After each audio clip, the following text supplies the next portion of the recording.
This week at NASA. We have the Promise Academy. Oh, wow. The excitement and inspiration of space exploration was the subject of a special forum held in New York to celebrate Women's History Month. NASA's Deputy Administrator Lori Garver and Associate Administrator for Education and former astronaut Leland Melvin attended the event at the Stephen Weiss Studio in Greenwich Village to meet with 200 young women from middle and high schools in the city. NASA is a wonderful, wonderful place that is making a difference in people's lives every day. Our satellites look back on the planet to help us learn what's happening with our own planet so that we can have a more secure future. And we are looking out into the solar system and beyond. How many of you dream out here? Got some dreamers? Well, I want you to take those dreams and talk to these trailblazers and figure out how to make those dreams become a reality. Co-sponsored by fashion designer Donna Karen's Urban Zen Foundation and the Foundation for Advancing Women Now, founded by singer Mary J. Blige. The event encouraged the students to consider careers in the STEM fields of science, technology, engineering, and math.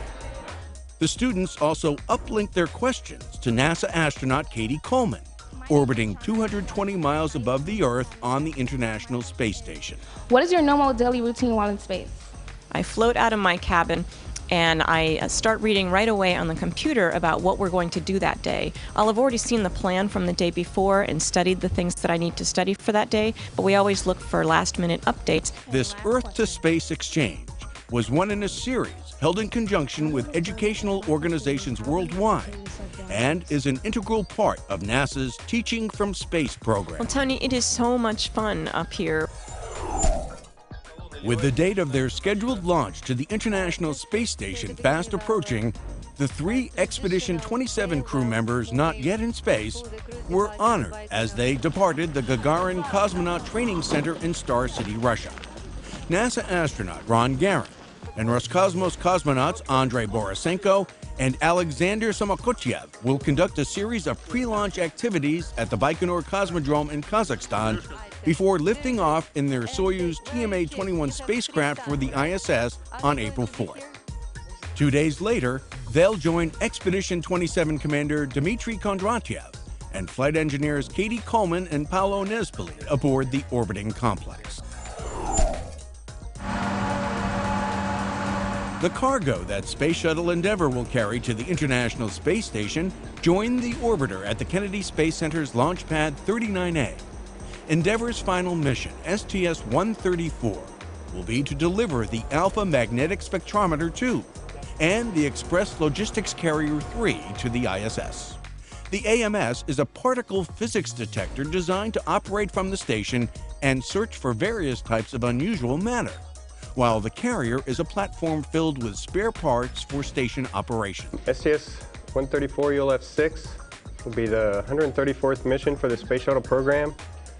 It will be the 35th shuttle flight to the International Space Station, and it will be the 25th and final flight of Endeavour. Commanding STS-134 is Mark Kelly. Piloting Endeavour will be Greg Johnson.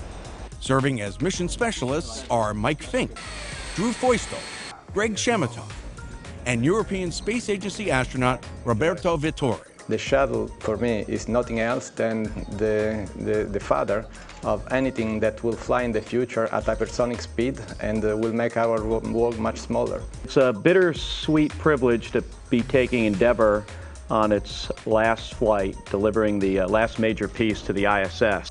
Endeavour is targeted for launch on April 19th at 7:48 p.m. Eastern.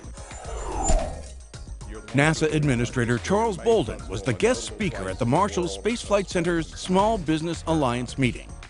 Bolden joined with Marshall Center Director Robert Lightfoot and Glenn Delgado, Associate Administrator of NASA's Office of Small Business Programs in Washington, to welcome more than 400 local, regional, and national business owners and managers to this semi-annual event. Small business, as everybody has said so far, is not only crucial to NASA, but it's crucial to the nation. Federal procurement opportunities for women-owned, minority-owned, veteran-owned, and small businesses are critical to this economy and to sustaining economic development. Bolden also met with young space campers at the U.S. Space and Rocket Center to promote education and careers in science, technology, engineering, and math. And now, Centerpieces. So many people on both the government and industry teams worked so very hard to build this wonderful high-tech facility. Administrator Charles Bolden was joined by Senator Barbara Mikulski of Maryland and other dignitaries for the unveiling of the Wallops Flight Facility's new Horizontal Rocket Integration Facility, or HIF. The genius of the private sector working with government is going to lead the way in commercial spacecraft to take cargo to the space station.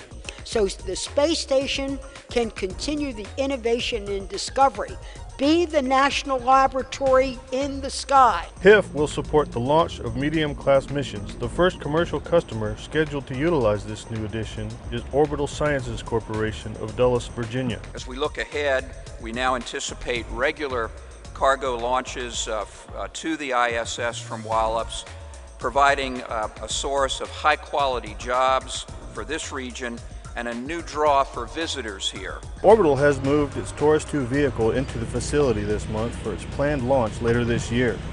The company's partnership with NASA comes under the agency's Commercial Orbital Transportation Service Project and Commercial Resupply Services program.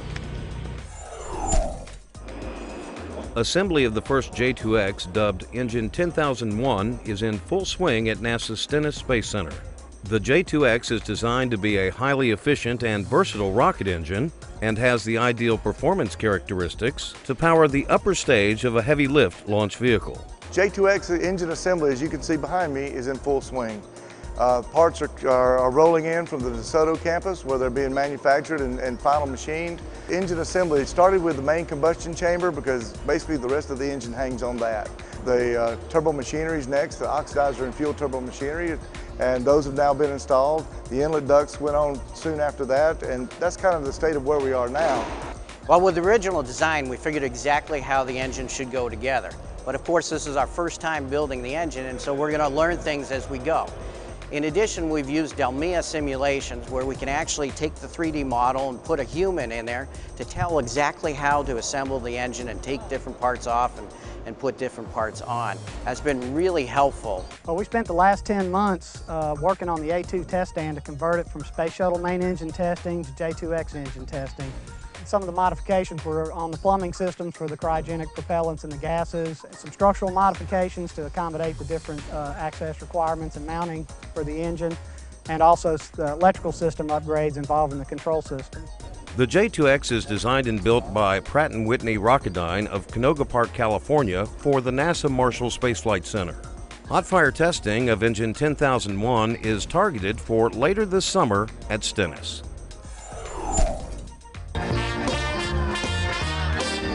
The Bayou Regional First Robotics Competition held in the New Orleans area brought together teams from 38 high schools in 7 states for a weekend of competition that immerses students in the world of engineering while teaching them the benefits of teamwork. First, for inspiration and recognition of science and technology, is one of many programs NASA supports to engage students in the fields of science, technology, engineering, and math. You might not know, but NASA is the largest single sponsor of FIRST Robotics. The NASA education team and many other Stennis employees served as coaches, mentors, judges, referees, and machine shop volunteers for this exciting competition. It doesn't end here at all. As a matter of fact, for all of you, this really has the opportunity just to be a beginning. The first championship is scheduled for next month in St. Louis. And that's This Week at NASA. For more on these and other stories, log on to www.nasa.gov.